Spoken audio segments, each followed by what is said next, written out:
तो चलिए, परमेश्वर के महान और अद्भुत अनुग्रह से परमेश्वर ने एक बार फिर से हमको ये अवसर प्रदान कर दिया है कि हम उसके वचन से सीखने जा रहे हैं, उसके वचन से समझने जा रहे हैं।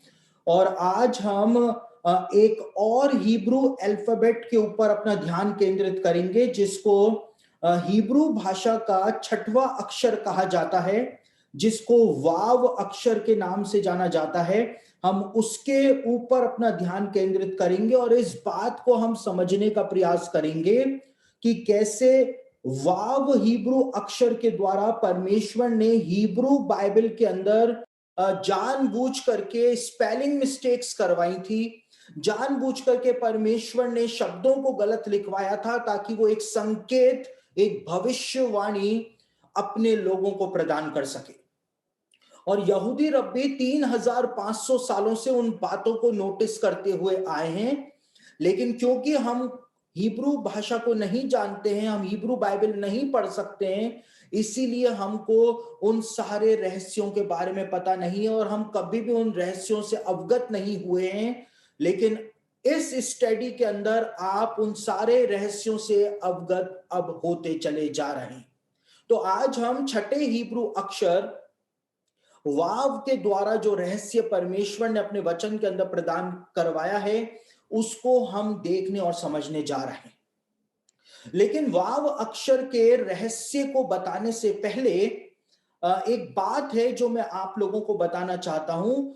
बीते समय जो लेसन मैंने आपको दिए थे, उसमें मैंने इस बात को बोला था, ये स्टेटमेंट मैंने दिया था कि परमेश्वर ने, यहूदी रब्बी ऐसा बताते हैं, तालमुद जो है उसमें ऐसा लिखा हुआ है कि परमेश्वर ने आदम और हवा को बनाया भी नहीं था, लेकिन उससे पहले से परमेश्वर ने 7 चीजें इंसान के लिए बना करके रख दी थी। और उनमें से एक चीज जो थी, उन 7 में से एक चीज जो थी, वो पश्चाताप परमेश्वर ने बना करके इंसान के लिए रख दिया था। और मैंने आपको ये बात बताई थी कि जब परमेश्वर ने आदम से कहा था कि तुझको किसने कहा कि तू नंगा है, तो परमेश्वर इसी बात के ऊपर जोर दे रहा था कि क्या तुझको नहीं पता है कि मैंने पश्चाताप को इंसान के लिए बना करके रखा हुआ है। और तुझको पता था कि तू पश्चाताप करके मेरे पास वापस आ सकता था, तो तुझको किसने बोल दिया कि तू नंगा है। और यहूदी रब्बी इस बात को बताते हैं कि 7 चीजें हैं जो परमेश्वर ने इंसान के लिए, इंसान की उत्पत्ति भी नहीं हुई थी, उससे पहले से परमेश्वर ने बना दी थी। और इसीलिए परमेश्वर ने इस बात को यहां पर आदम को बोला था। और जब ये स्टेटमेंट मैंने दिया, तो बहुत सारे स्टूडेंट्स के मैसेजेस और फोन मेरे पास आए। यूट्यूब सब्सक्राइबर्स के भी मेरे पास काफी सारे हमारे ऑफिस के अंदर फोन आए, और सबने इस बात को बोला कि वो 7 चीजें जो परमेश्वर ने पहले ही बना दी थी, उनमें से आपने सिर्फ एक ही चीज, यानी पश्चाताप के बारे में ही बताया। बाकी की 6 बातें जो हैं वो तो आपने बताई ही नहीं। तो इसलिए मैं आपको वो 7 की 7 बातें बता रहा हूं जो यहूदी तालमुद के अंदर, जो जोश तालमुद है, उसके अंदर यहूदी रब्बियों ने लिखी हुई है कि इंसान की सृष्टि भी परमेश्वर ने नहीं करी थी, लेकिन उससे पहले परमेश्वर ने उन 7 चीजों को बना दिया था। और वो 7 चीजें कौन कौन सी थी? वो 7 चीजें इस प्रकार से थी, जिनको आप इस समय अपने स्क्रीन के ऊपर देख रहे हैं। यहां पे तालमुद के अंदर इस बात को बताया हुआ है कि परमेश्वर ने इन 7 चीजों को इंसान की सृष्टि से भी पहले से स्थापित कर दिया था, बना दिया था। और पहली चीज जो यहूदी रब्बी बताते हैं वो है तोरा, यानी कि व्यवस्था, जो मूसा को परमेश्वर ने व्यवस्था दी थी। उसके लिए सबसे पहले यहूदी रब्बी बताते हैं कि परमेश्वर ने तो सृष्टि की रचना से भी पहले तोरा को परमेश्वर ने बना दिया था। उसके बाद परमेश्वर ने पश्चाताप को बना करके रख दिया था। फिर अदन की वाटिका को भी परमेश्वर ने पहले ही बना दिया था। नरक को परमेश्वर ने बना दिया था। और महिमा का सिंहासन, जिसके ऊपर यीशु मसीह अपने दूसरे आगमन के बाद विराजमान होगा, वो महिमा का सिंहासन परमेश्वर ने सृष्टि के पहले से ही बना दिया था। साथ ही साथ छठी चीज जो परमेश्वर ने आदम और हवा की रचना से पहले ही बना दी थी, वो था परमेश्वर का मंदिर। और इसीलिए मूसा को ये बात परमेश्वर ने बोली थी कि जो कुछ भी तुझको दिखाया जा रहा है, बिल्कुल वैसा का वैसा तू पृथ्वी के ऊपर बनाना। यानी मूसा ने तो एक तंबू बनाया था, लेकिन वो भी रेप्लिका थी जो उसको दिखाई गई थी। स्वर्ग में की चीजों का प्रतिबिंब मूसा को दिखाया गया था और मूसा ने वैसा का वैसा ही बनाया था। और सातवीं चीज जो परमेश्वर ने सृष्टि के पहले ही बना दी थी, वो बना दिया था मसीह का नाम। मसीह का नाम यानी यीशु जो नाम है, वो नाम सृष्टि से पहले परमेश्वर ने बना दिया था कि मसीह का नाम क्या होगा। वो नाम जिसके सामने सारी सामर्थ घुटने टेक देंगी, उस नाम को परमेश्वर ने सृष्टि के पहले ही बना दिया था।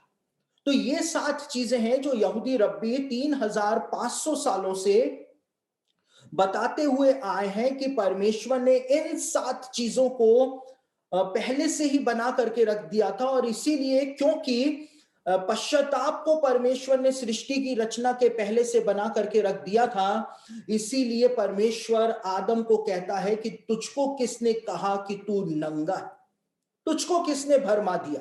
परमेश्वर ने इस बात को आदम को कहा था, क्योंकि परमेश्वर इस बात को बोल रहा था कि तू पश्चाताप कर लेता और तू मेरे पास आ जाता, तुझको किसने बोल दिया कि तू नंगा है। परमेश्वर ने इस बात को कहा। तो जो आप लोगों की जिज्ञासा थी, जो आप लोग उन 7 चीजों के बारे में जानना चाहते थे, उन 7 चीजों के बारे में मैंने आपको बता दिया है कि वो 7 चीजें क्या थी जो परमेश्वर ने सृष्टि की रचना से पहले ही इंसान के लिए बना करके रख दी थी। और यहूदी रब्बी उस विषय में क्या बताते हैं। अब हम अपने मुख्य विषय के अंदर आते हैं। आज हम वाव अक्षर का जो रहस्य है, हिब्रू अक्षर वाव जो है, उसको, उसके रहस्य को आज हम समझने का प्रयास करने जा रहे हैं। वाव अक्षर जिसको आप इस समय स्क्रीन के ऊपर देख रहे हैं, ये वाव अक्षर जो होता है, हिब्रू भाषा का अक्षर जो होता है, ये हिब्रू भाषा का 6वां अक्षर होता है।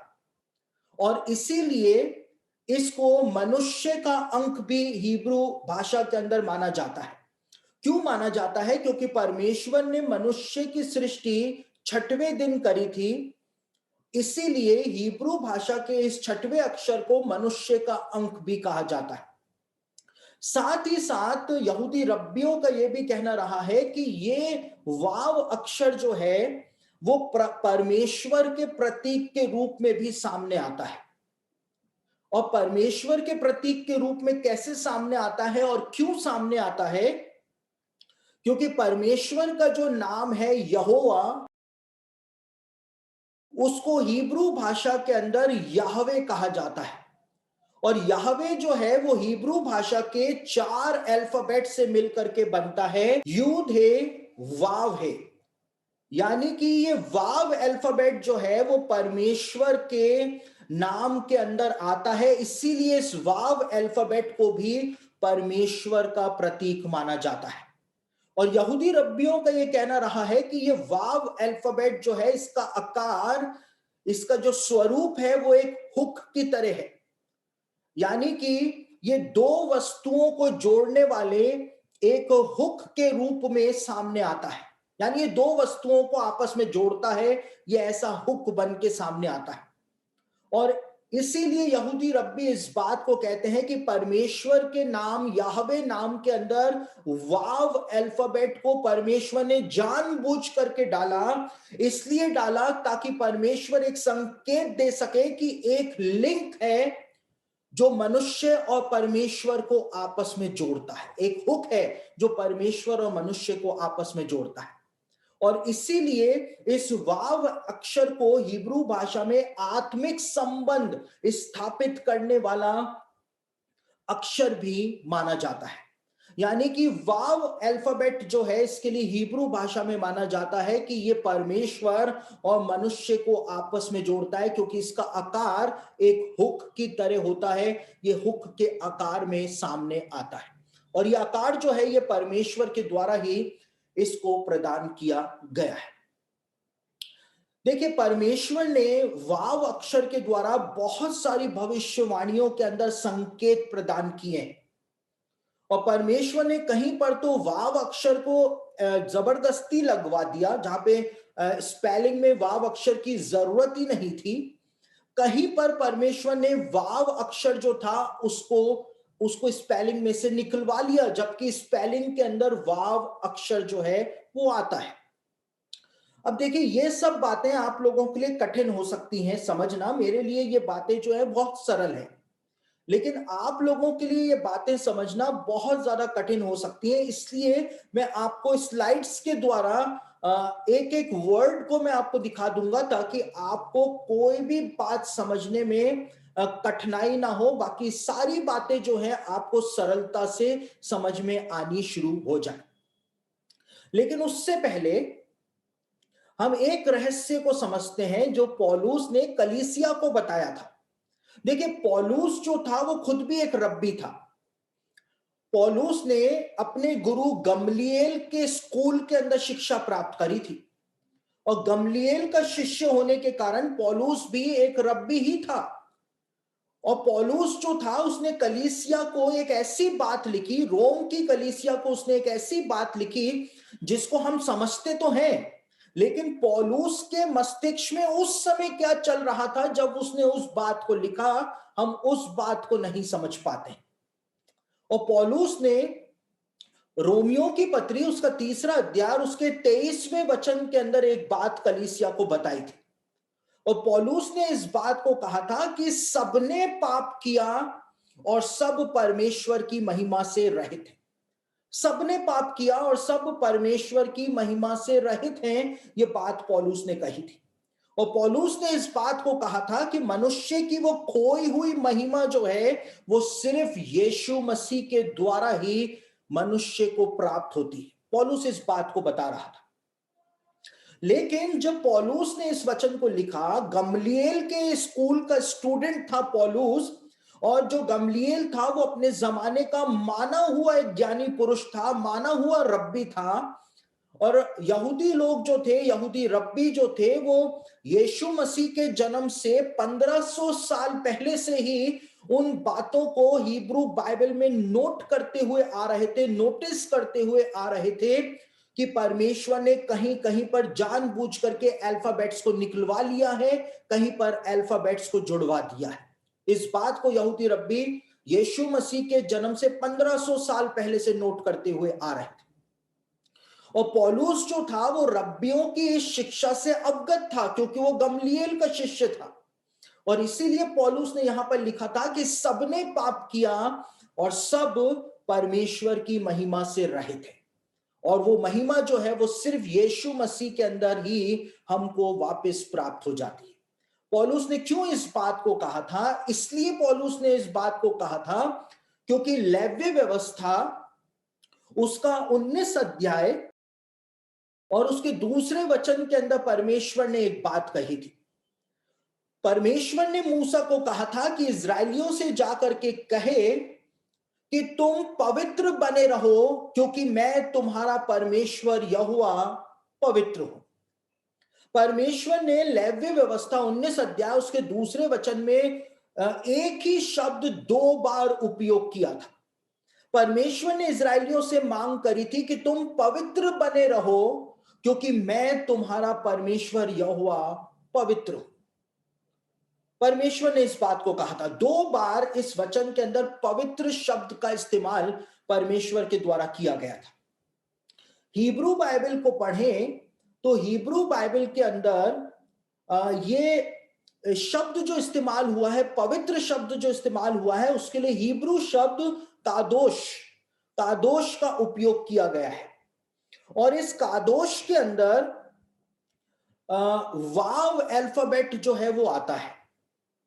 लेकिन 2 बार जो पवित्र शब्द इस्तेमाल हुआ लेव्य व्यवस्था उसका 19 अध्याय उसके 2 वचन में, तो परमेश्वर ने दोनों शब्द जो थे कादोश, पवित्र पवित्र जो शब्द है, एक कादोश की स्पेलिंग के अंदर परमेश्वर ने वाव अल्फाबेट को जुड़वाया, जो कि जुड़ता ही है, लेकिन दूसरे पवित्र शब्द में से, कादोश शब्द में से परमेश्वर ने वाव अल्फाबेट को निकलवा दिया। आप उसको इस स्लाइड से समझ सकते हैं। यहां पर आप देख सकते हैं ये कादोश शब्द, जो हिब्रू शब्द है कादोश, जिसका मतलब होता है पवित्र, उसकी स्पेलिंग यहां पर आप देख रहे हैं। और शीन अल्फाबेट जो कि अंतिम अल्फाबेट है, उससे पहले आपको वाव अक्षर जो है वो लगा हुआ दिखेगा। कादोश शब्द यहां पर लिखा हुआ आपको दिखेगा। लेकिन परमेश्वर ने जब कहा कि मैं पवित्र हूं, तुम्हारा परमेश्वर यहोवा पवित्र है, तब तो इस पवित्र शब्द के अंदर वाव अक्षर को परमेश्वर ने जुड़वाया। लेकिन जब परमेश्वर ने इजरायलियों को कहा कि तुम पवित्र बने रहना, तो उस समय परमेश्वर ने इस वाव अक्षर को इस शब्द में से हटवा दिया था। परमेश्वर ऐसा ऐसा क्यों कर रहा था? परमेश्वर ने ऐसा करने के द्वारा वास्तव में क्या बताने का प्रयास किया था? परमेश्वर आखिरकार क्या बात इजरायलियों के सामने प्रकट कर रहा था? जब परमेश्वर ने खुद के लिए कहा कि मैं पवित्र हूं, तो कादोश शब्द के अंदर वाव अक्षर को परमेश्वर ने लिखवाया, जो कि कादोश की स्पेलिंग में आता ही है। कादोश की स्पेलिंग में वाव अक्षर आता ही है। लेकिन जब परमेश्वर ने इजरायलियों को कहा कि तुम पवित्र बने रहना, तो परमेश्वर ने उस वाव अक्षर को निकलवा लिया था। और यही बात जो थी वो पौलुस ने रोमियो की पत्री उसका 3रा अध्याय उसके 23वें वचन के अंदर बताई थी। परमेश्वर इस बात को बता रहा था कि आदम और हवा के पाप करने के कारण वो पवित्रता जो परमेश्वर ने अपनी पवित्रता इंसान को प्रदान करी थी, अब इंसान कितना भी प्रयास कर ले, लेकिन वो उस पवित्रता तक नहीं पहुंच सकता। परमेश्वर ने कहा तुम पवित्र बने रहना। इजरायली व्यवस्था के कामों से पवित्र बने रहने का प्रयास करते रहे, लेकिन परमेश्वर ने जाहिर कर दिया था कि तुम्हारे कितने भी धर्म के काम तुम कर लोगे, लेकिन तब भी तुम उस पवित्रता तक नहीं पहुंच पाओगे जो कि पवित्रता परमेश्वर के अंदर और परमेश्वर के पास पाई जाती है। यानी कि एक आत्मिक सत्य परमेश्वर वहां पे प्रकट कर रहा था।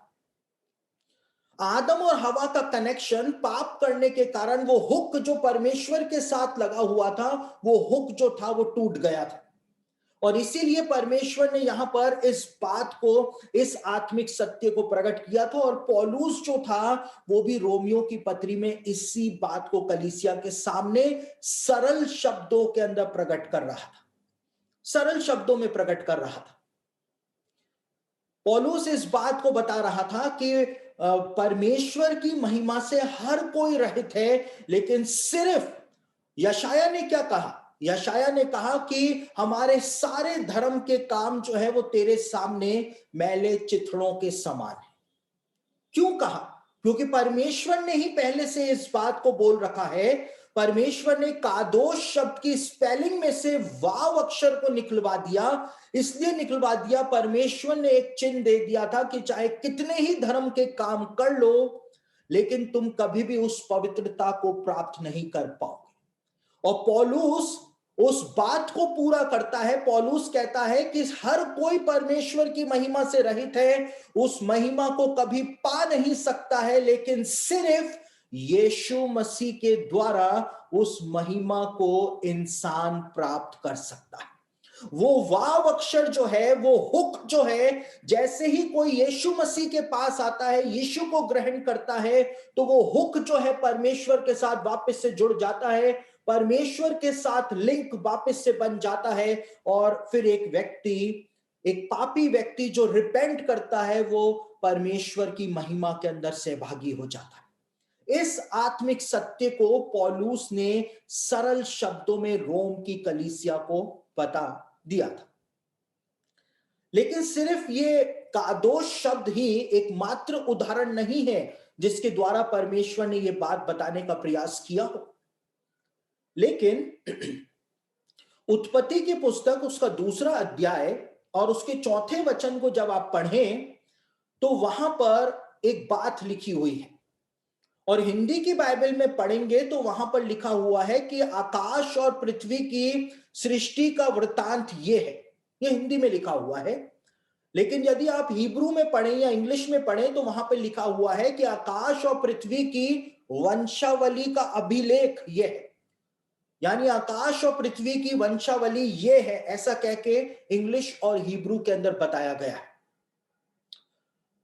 वहां पर जो शब्द इस्तेमाल हुआ है उत्पत्ति 2:4 में वंशावली, हमारे हिंदी के ट्रांसलेशन में वृतांत शब्द का इस्तेमाल कर दिया गया, लेकिन हिब्रू में पढ़ें या टीएलवी ट्रांसलेशन के अंदर पढ़ें, ट्री ऑफ लाइफ वर्जन में पढ़ें, तो वहां पर वंशावली शब्द का इस्तेमाल किया गया है।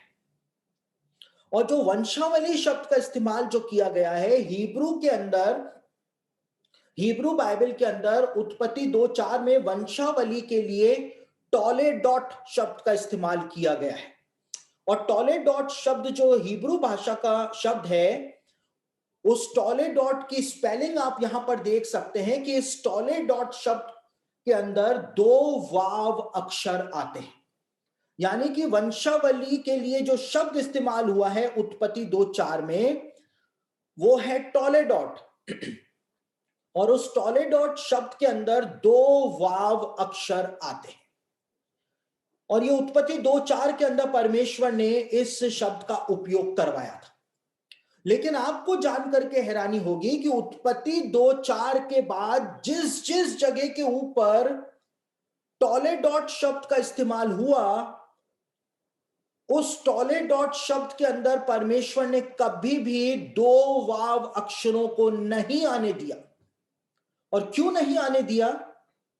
वाव अक्षर का मतलब होता है हुक, पर इंसान को परमेश्वर से जोड़ने वाला हुक, एक आत्मिक संबंध बनाने वाला हुक।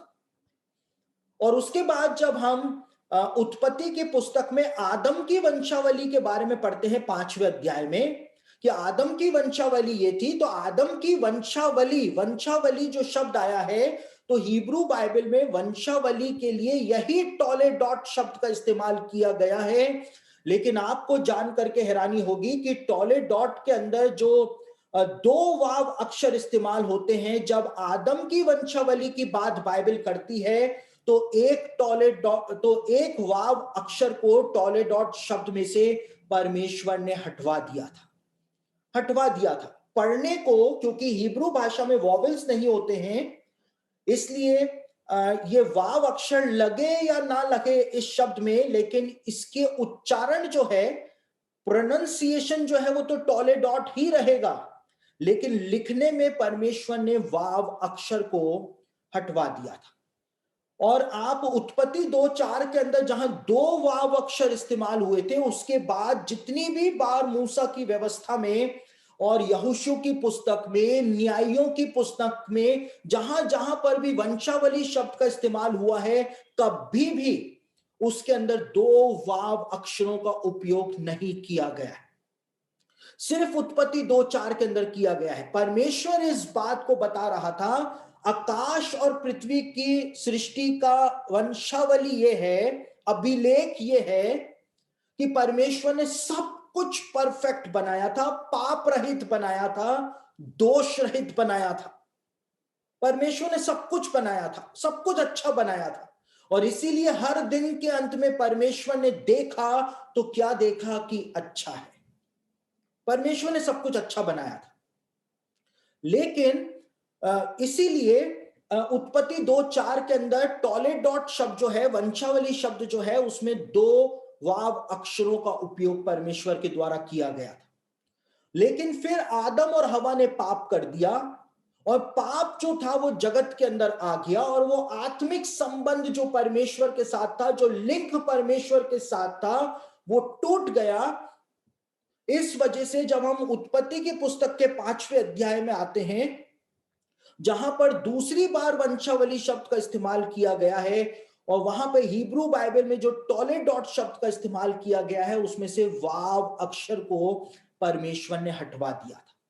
परमेश्वर ने इस बात को बता दिया था कि अब वो आत्मिक संबंध जो इंसान और परमेश्वर का था, वो टूट चुका है। और उसके बाद उत्पत्ति की पूरी पुस्तक में, निर्गमन की पूरी पुस्तक में, लेव्य व्यवस्था की पूरी पुस्तक में, गिनती की पूरी पुस्तक में, व्यवस्था विवरण की पूरी पुस्तक में, यहोशू की पूरी पुस्तक में, न्यायियों की पूरी पुस्तक में और रूत की पूरी पुस्तकों में भी आप पढ़ लेंगे तो जहां जहां पर वंशावली शब्द का उपयोग हुआ है, टॉलेडॉट शब्द का उपयोग हुआ है, उसमें से एक वाव अक्षर जो है वो गायब है, वो गायब है।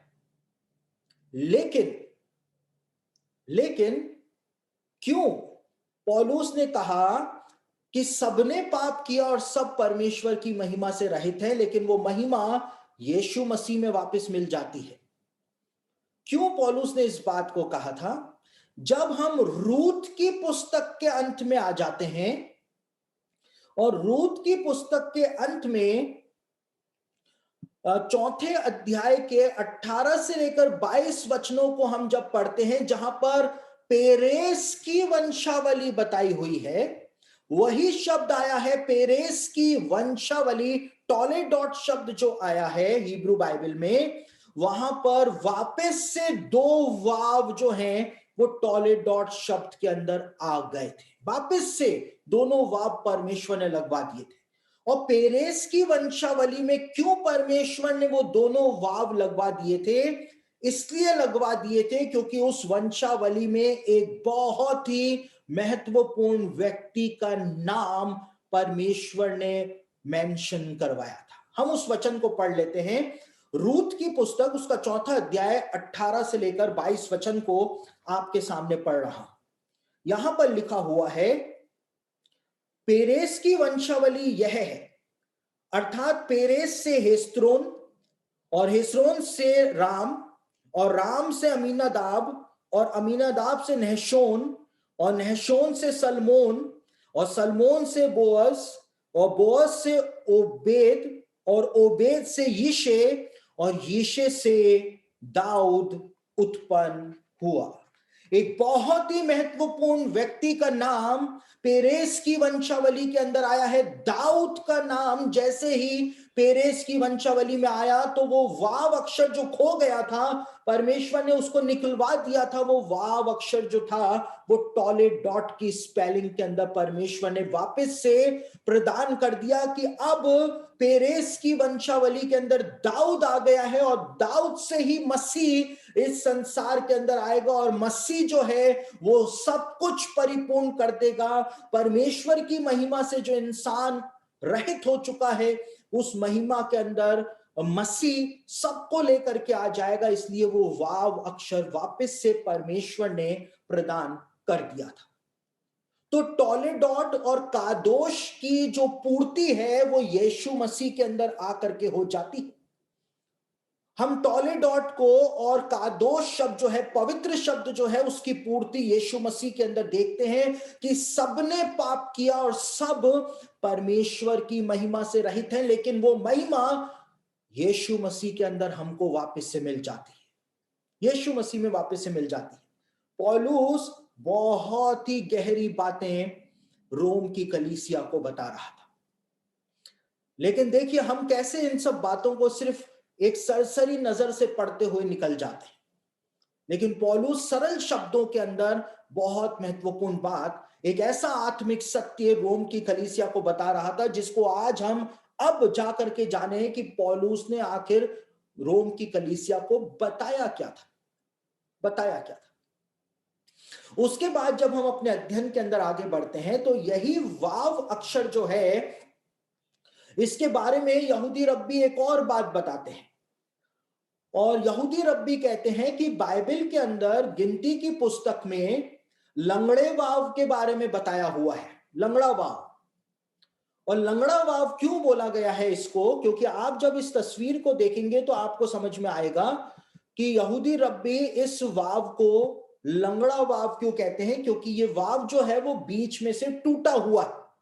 मूसा ने जब गिनती की पुस्तक में इस वाव अक्षर को लिखा तो इसको बीच में से तोड़ करके लिखा था और इसीलिए इसको लंगड़ा वाव हिब्रू बाइबल के अंदर कहा जाता है या हिब्रू भाषा में कहा जाता है यहूदी रब्बियों के द्वारा। गिनती की पुस्तक के 25वें अध्याय के अंदर जब इजरायली मुआबी स्त्रियों के साथ कुकर्म करने लगते हैं और परमेश्वर का क्रोध इजरायलियों के ऊपर भड़क उठता है, इजराइल के अंदर मरी जो है वो फैलनी शुरू हो जाती है और सब लोग परेशान होते हैं कि कैसे मरी को रोका जाए। मुआबी लड़कियों के साथ इजरायली पुरुष व्यभिचार कर रहे थे, कुकर्म कर रहे थे, इसलिए मरी रुक नहीं रही थी। और जब सब परेशान थे तो गिनती 25 अध्याय में बताया हुआ है कि एक इजरायली पुरुष एक मिद्यानी स्त्री को अपने तंबू में लेकर के जाता है ताकि उसके साथ कुकर्म कर सके। और एलियाजर का पुत्र पिनहास जो होता है वो एक बर्छी लेता है और उस तंबू में जाता है और उस इजरायली पुरुष की और उस मिद्यानी स्त्री की वो हत्या कर देता है। और जैसे ही वो उस पिनहास उनकी हत्या कर देता है, वैसे ही मरी जो थी वो इजराइल के अंदर रुक जाती है। देखिए, मरी जो होती है, महामारी जो होती है, इसको परमेश्वर कुछ सेकंड्स में ही रोक सकता है। इजराइल के अंदर मरी फैली हुई थी, एक महामारी फैली हुई थी, परमेश्वर ने उसको कुछ सेकंड्स में ही रोक दिया। कोरोना वायरस 1 साल से फैला हुआ है, आज तक उसको कोई रोक ही नहीं पा रहा है, कोई रोक ही नहीं पा रहा है। अगर आज इंसान अपने घुटनों पर आ जाए तो परमेश्वर कुछ सेकंड्स, फ्रैक्शंस ऑफ सेकंड्स के अंदर परमेश्वर कोरोना वायरस को दुनिया में से खत्म कर सकता है। फ्रैक्शंस ऑफ सेकंड्स, सेकंड्स भी बहुत ज्यादा है, मैं तो सेकंड का कुछ भाग बोल रहा हूं। परमेश्वर इतने कम समय में ही इस वायरस को खत्म कर सकता है। तो जब पिनहास ने ये काम कर दिया, इजराइल के अंदर मरी जो फैल रही थी वो थम गई, तो परमेश्वर पिनहास के द्वारा किए गए इस काम से प्रसन्न हो जाता है और परमेश्वर पिनहास को पुरस्कृत करता है, रिवॉर्ड देता है उसके द्वारा किए गए इस काम को। परमेश्वर कहता है कि मैं पिनहास और इसके वंश के साथ शांति की वाचा बांधता हूं। शांति की वाचा, परमेश्वर ने कहा था शांति की वाचा मैं पिनहास और इसके वंश के साथ बांधूंगा। लेकिन वो शब्द जो हिब्रू बाइबल के अंदर इस्तेमाल हुआ है शांति, जो कि शब्द है शालोम, उस शालोम शब्द के अंदर जो वाव अक्षर इस्तेमाल हुआ है वो बीच में से टूटा हुआ है। आप यहां पर देख सकते हैं कि किस प्रकार से शालोम शब्द के अंदर जो वाव अक्षर इस्तेमाल किया मूसा ने, उसको बीच में से मूसा ने तोड़ दिया था। और क्यों तोड़ दिया था? क्योंकि यहूदी रब्बी बताते हैं कि परमेश्वर ने शांति देने की प्रतिज्ञा तो दे दी थी पिनहास और उसके वंश को, लेकिन जो जो पूर्ण शांति है, जो सबसे बड़ी शांति है, जो कभी खो नहीं सकती है, वो इंसान को उस समय तक नहीं मिल सकती है जब तक कि मसीह इस संसार में नहीं आ जाता है। जब मसीह इस संसार में आएगा, यहूदी रब्बी कहते हैं, तब ही वो इंसान को वो शांति प्रदान करेगा जिसकी वास्तव में इंसान को तलाश रही। परमेश्वर ने शांति का प्रॉमिस तो दे दिया था, लेकिन वो भी अधूरी शांति थी। शांति जो है वो सिर्फ मसीह के अंदर ही प्राप्त हो सकती। और इसीलिए यशाया उसका 9 अध्याय और उसके 6ठे वचन के अंदर मसीह को जब इंट्रोड्यूस किया गया यशाया के द्वारा, तो मसीह को शांति का राजकुमार, शालोम का राजकुमार कह करके यशाया ने प्रकट किया। और इसीलिए यशाया कहता है 53 अध्याय के 5वें वचन के अंदर कि हमारी ही शांति के लिए उसके ऊपर ताड़ना पड़ी, उसके ऊपर ताड़ना पड़ी। यीशु ने क्या बोला?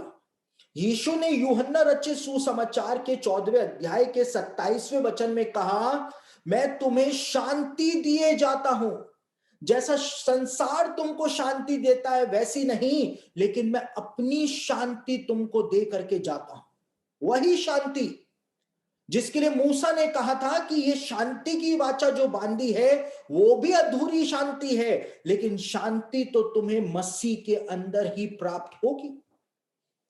यानी कि मूसा एक भविष्यवाणी कर रहा था लंगड़ा वाव बना करके कि जब तक मसीह नहीं आता है तुमको वैसी शांति प्राप्त नहीं होगी जैसी शांति की तुम तलाश कर रहे। और इफिसियों की पत्री के अंदर पौलुस ने क्या कहा? इफिसियों की पत्री उसका 2 अध्याय और उसको उसके 14वें वचन के अंदर पौलुस ने कहा कि यीशु मसीह के लिए कहा वही हमारी शांति है, वही हमारा शालोम है, वही तो हमारा शालोम है, जिसके अंदर लंगड़ा वाव नहीं है लेकिन उसके अंदर पूरा वाव लगा हुआ है। और यूहन्ना रचित सुसमाचार उसका 20 अध्याय उसके 19वें वचन में यीशु ने अपने शिष्यों को आकर के जब वो मिला तो अपने शिष्यों से कहा तुम्हें शांति मिले, तुम्हें शांति मिले। कौन सी शांति? वही शांति जिसका प्रॉमिस मूसा ने वो लंगड़ा वाव बना करके किया था कि मसीह जब आएगा तभी वो शांति जो है वो इंसान को मिल पाएगी। तो आप देखिए कि परमेश्वर ने किस प्रकार के रहस्य हिब्रू बाइबल में दिए हैं और हम कभी भी उनके बारे में नहीं जान सकते हैं, सिर्फ यहूदी रब्बी ही उन सब बातों को निकाल करके हमारे सामने उनको प्रकट करते हैं, उनको प्रस्तुत करते हैं। उसके बाद एक और बहुत बड़ा रहस्य है जो कि हिब्रू बाइबल के अंदर पाया जाता है, वो है याकूब का नाम। याकूब का जो नाम है उसके अंदर भी परमेश्वर ने बहुत बड़ा रहस्य प्रदान किया है। देखिए याकूब जो नाम है उसको हिब्रू भाषा में याकव कहते हैं, याकव। इसमें याकोव नहीं कहते हैं, याकव कहते हैं याकूब को। और ये याकव शब्द जो है उसको आप यहां पर देख सकते हैं, उसकी स्पेलिंग मैं आपको दिखा देता हूं ताकि आपको सब चीजें अच्छे से समझ में आ जाएं। ये याकव शब्द की स्पेलिंग है, याकव शब्द की। और आप इसमें देख सकते हैं कि इसमें वाव अक्षर इंक्लूड नहीं, लेकिन हिब्रू बाइबल में अनगिनत जगहों पे, या अनगिनत ना कहें तो अपन यूं कह सकते हैं कि बहुत सारी जगहों के ऊपर परमेश्वर ने याकव की स्पेलिंग जो है, याकूब की स्पेलिंग जो है उसमें वाव अक्षर को जुड़वा दिया था, मूसा के द्वारा भी और यिर्मयाह भविष्यवक्ता के द्वारा भी। आप देख सकते हैं याकव को परमेश्वर ने याकोव कर दिया, याकोव कर दिया, जबकि हिब्रू भाषा में याकूब जो है उसको याकव कहा जाता है, लेकिन परमेश्वर ने उसको कई जगह पे याकोव बनवा दिया। अब सवाल ये उत्पन्न होता है कि क्या मूसा को याकूब नाम की स्पेलिंग नहीं पता थी, या यिर्मयाह भविष्यवक्ता जो खुद याजक था क्या उसको याकूब नाम की स्पेलिंग पता नहीं थी? तो फिर क्यों याकूब के नाम के अंदर जो वाव अक्षर आता ही नहीं है उसको क्यों जबरदस्ती ऐड करवाया? क्योंकि परमेश्वर भविष्यवाणियों में टाइम जो था वो बता रहा था कि कब ये भविष्यवाणी फ्यूचर में पूरी होगी। लेवी व्यवस्था और उसका 26 अध्याय 40 और 42 वचन आपके सामने पढ़ रहा हूं। लेवी व्यवस्था उसका 26 अध्याय 40 और 42 वचन के अंदर एक बहुत महत्वपूर्ण बात बताई हुई है याकूब के बारे में। पर यदि वे अपने और अपने पितरों के अधर्म को मान लेंगे तब जो वाचा मैंने याकूब के संग बांधी थी उसको मैं स्मरण करूंगा, और जो वाचा मैंने इसहाक से और जो वाचा मैंने इब्राहिम से बांधी थी उनको भी मैं स्मरण करूंगा, और इस देश को भी मैं स्मरण करूंगा। यहां पर परमेश्वर कहता है कि मैं याकूब के साथ जो मैंने वाचा बांधी थी मैं उसको भी याद करूंगा, मैं इब्राहिम और इसहाक के साथ मैंने जो वाचा बांधी थी उसको भी स्मरण करूंगा, और इस देश को, इज़राइल को भी मैं स्मरण करूंगा। यदि ये अपने अपराधों को मान लेंगे तो मैं इनको वापस इनके देश में लेकर के आ जाऊंगा। यहूदियों को उनके देश में कब लेकर के आऊंगा? जब ये लोग अपने अधर्म को, अपने पापों को मान लेंगे, तब मैं याकूब को, जो मैंने वाचा बांधी है याकूब के साथ, उसको मैं स्मरण करूंगा। और ये याकूब शब्द जो यहां पे परमेश्वर ने इस्तेमाल किया, इस याकूब को हिब्रू भाषा में याकव यहां पर शब्द इस्तेमाल होना था, लेकिन यहां पर याकव की स्पेलिंग में परमेश्वर ने वाव अक्षर को जुड़वा दिया मूसा के द्वारा। यानी याकव की जगह याकोब हो गया, याकोब हो गया। और यहूदी रब्बी इस बात को कहते हैं कि परमेश्वर ने जानबूझ करके मूसा के द्वारा याकोब के नाम में याकव नाम में ये वाव अक्षर को जुड़वा दिया था। क्यों जुड़वा दिया था? क्योंकि परमेश्वर उस टाइम के बारे में बता रहा था कि वो कब इस वाचा को स्मरण करेगा जो याकूब के साथ उसने बांधी है, इब्राहिम और इसाक के साथ उसने बांधी है, और कब वो यहूदियों को गुलामी में से वापस लेकर के आएगा। और जैसा मैंने आपको पहले ही बताया कि वाव अक्षर जो है वो हिब्रू भाषा का 6वां अक्षर होता है, और हिब्रू भाषा के अंदर फिगर्स नहीं होते हैं, अल्फाबेट्स को ही फिगर्स के रूप में इस्तेमाल किया जाता है। और यहूदी रब्बी कहते हैं कि ये 6ठा हिब्रू अक्षर जो है वो 6000 साल को दर्शाता है, यानी 6वीं सहस्त्राब्दी को दिखाता है। और यहूदी रब्बी कहते हैं कि ये वाव अक्षर जो कि 6वीं सहस्त्राब्दी को दर्शाता है, परमेश्वर ने मूसा के द्वारा याकूब के नाम में ये वाव अक्षर जुड़वा दिया था ताकि वो इस बात को बता सके कि मैं कब अपनी वाचा को स्मरण करूंगा, मैं 6वीं सहस्त्राब्दी में अपनी वाचा को स्मरण करूंगा। और देखिए लगभग लगभग 1900 सालों तक परमेश्वर ने अपनी वाचा को स्मरण नहीं किया था। यीशु मसीह के स्वर्ग जाने के बाद रोमन सेना ने जो इजराइल का विनाश किया, यरूशलेम का नाश किया, यहूदियों को 1900 सालों के लिए रोमन सेना ने पूरी दुनिया के अंदर बिखेर दिया था। यीशु मसीह के स्वर्ग जाने के बाद यहूदी लोग जो थे वो ना तो इजराइल में पाए जाते थे और ना ही यरूशलेम के अंदर पाए जाते थे। दुनिया के 100 देशों में तितर बितर हो रखे थे 1900 सालों तक। और 1900 सालों तक ये यहूदी जो थे वो परमेश्वर के सामने रो रहे थे, गिड़गिड़ा रहे थे कि प्रभु इब्राहिम, इसाक और याकूब की वाचा को स्मरण कर ले, हमको वापस अपने देश पहुंचा दे। लेकिन परमेश्वर ने उनकी प्रार्थना को नहीं सुना। लेकिन परमेश्वर ने मूसा के द्वारा संकेत प्रदान किया था कि मैं कब उस वाचा को स्मरण करूंगा, 6ठी सहस्त्राब्दी के अंदर स्मरण करूंगा। और उसके बाद परमेश्वर यहूदियों को जो 1948 में वापस से लेकर के आया, इजराइल देश का वापस से 1948 के अंदर निर्माण हुआ।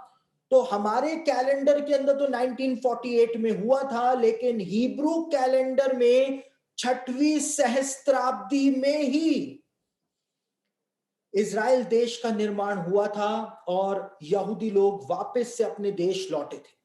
हिब्रू कैलेंडर के 5708वें वर्ष में 5708 में यहूदी लोग वापस से अपने देश में आ गए थे, यानी 6वीं सहस्त्राब्दी में वापस से अपने देश आ गए थे।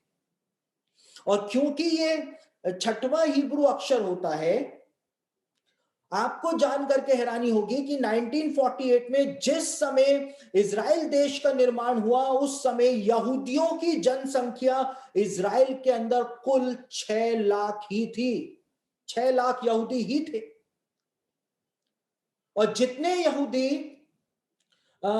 इजराइल के अंदर थे, उतने ही यहूदियों के बारे में, इजराइलियों के बारे में निर्गमन की पुस्तक में लिखा हुआ है कि जो मूसा के साथ निकले वो 6 लाख पुरुष थे। वही बात लिखी हुई।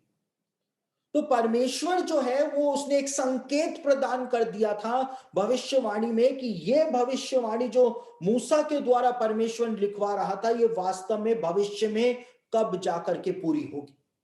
और इसी प्रकार से परमेश्वर ने यिर्मयाह के द्वारा भी कई बार याकूब के लिए जब भविष्यवाणी कराई कि मैं याकूब को वापस से बंधुआई से लेकर के आ जाऊंगा, मैं वापस से अपनी वाचा को स्मरण करूंगा, तो परमेश्वर ने याकव नाम में बार बार वाव अक्षर को जुड़वाया ताकि परमेश्वर बता सके कि मैं याकूब को वापस कब लेकर के आऊंगा, मैं याकूब को 6वीं सहस्त्राब्दी के अंदर लेकर के आऊंगा। और कहां कहां पर यिर्मयाह ने कहा, वो मैं वचन आपको बता देता हूं कि यिर्मयाह ने कहां कहां पर इस बात को लिखा था। यिर्मयाह उसका 30 अध्याय उसके 18वें वचन के अंदर इसी बात को परमेश्वर ने बताया था, और याकूब के नाम के अंदर परमेश्वर ने वाव अक्षर को जुड़वा दिया था।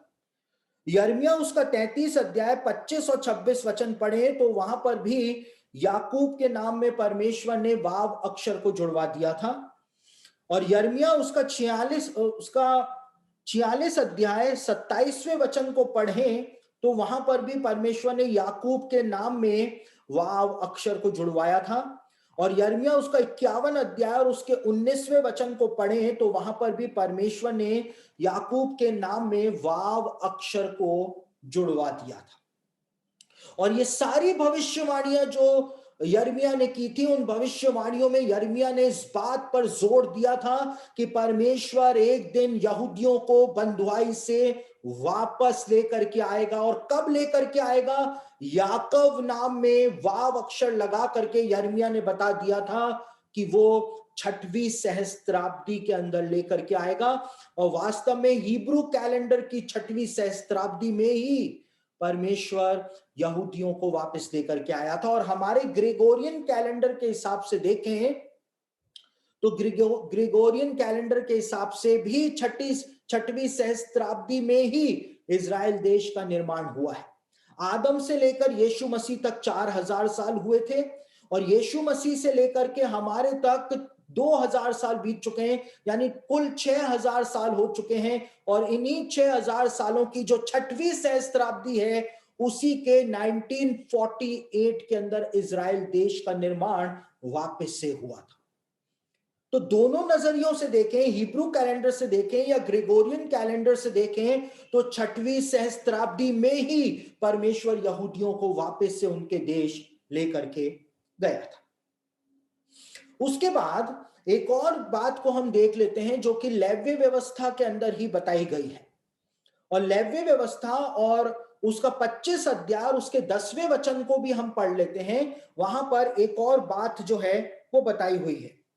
लेव्य व्यवस्था उसका 25 अध्याय उसके 10वें वचन के अंदर एक बात लिखी हुई है। यहां पे परमेश्वर कहता है, और उस 50वें वर्ष को पवित्र मानना और देश के सारे निवासियों के लिए छुटकारे का प्रचार करना, वह वर्ष तुम्हारे यहां जुबली कहलाए। उसमें तुम अपनी अपनी निज भूमि और अपने अपने घराने में लौटने पाओगे। तुम लौटने पाओगे, ये शब्द जो है यू शैल रिटर्न इंग्लिश में आया है। ये यू शैल रिटर्न शब्द जो परमेश्वर ने इस्तेमाल किया, तुम लौटने पाओगे, लेवी व्यवस्था 25 अध्याय उसके 10वें वचन में, उसके लिए हिब्रू बाइबल के अंदर जो शब्द मूसा ने लिखा था वो शब्द था तिशबू। तिशबू की स्पेलिंग में आपको बता देता हूं, THSHBU, THSHBU। तिशबू शब्द का इस्तेमाल मूसा के द्वारा किया गया था। और ये तिशबू शब्द कैसे लिखा जाता है हिब्रू भाषा में, उसको आप यहां पर देख सकते हैं कि तिशबू शब्द कैसे लिखा जाता है। तिशबू शब्द जो होता है, इसके अंदर 2 वाव अक्षर इस्तेमाल किए जाते हैं। एक तो शीन अल्फाबेट के बाद इस्तेमाल किया जाता है और एक सबसे अंत में इस्तेमाल किया जाता है, यानी 2 वाव अक्षर इस्तेमाल किए जाते हैं इस शब्द की हिब्रू स्पेलिंग में। लेकिन लेवी व्यवस्था 25 अध्याय और उसके 10वें वचन के अंदर तिशबू शब्द का इस्तेमाल जो मूसा के द्वारा किया गया, उसमें से मूसा के द्वारा एक वाव अक्षर जो था उसको हटवा दिया गया था, उसको हटा दिया गया था। यानी तिशबू की स्पेलिंग में जहां 2 वाव अक्षर आते हैं, परमेश्वर ने मूसा को आज्ञा दी और मूसा ने एक वाव अक्षर जो शीन अल्फाबेट के बाद आता है, उस वाव अक्षर को मूसा ने हटा दिया था। और मूसा ने ऐसा क्यों किया था? इसलिए किया था क्योंकि परमेश्वर एक भविष्यवाणी दे रहा था कि तुम वापस लौटने पाओगे, यू शैल रिटर्न। और कब लौटने पाओगे, इस बात के बारे में यहूदी रब्बी कहते हैं कि परमेश्वर बता रहा था कि यहूदी लोग 1900 सालों की गुलामी से कब वापस से इजराइल देश लौटेंगे। उस बात का चिन्ह जो था, भविष्यवाणी का टाइमिंग जो था, वो परमेश्वर ने एक वाव अल्फाबेट हटवा करके प्रदान कर दिया था। और यहूदी रब्बी बताते हैं कि तिशबू शब्द जो है, इसकी जो संख्यात्मक मूल्य जब निकाला जाता है तो ये तिशबू शब्द जिन अल्फाबेट से बनता है उनकी जब न्यूमेरिकल वैल्यू निकाली जाती है तो 708 न्यूमेरिकल वैल्यू बन जाती है। 708 यानी ताव अक्षर की न्यूमेरिकल वैल्यू 400 है, शीन अक्षर की न्यूमेरिकल वैल्यू 300 है, बैथ अक्षर की न्यूमेरिकल वैल्यू 2 है और वाव अक्षर की न्यूमेरिकल वैल्यू 6 है। यानी जब इनको टोटल कर देते हैं तो यहां पर 708 का टोटल जो है वो हमारे सामने आ जाता है।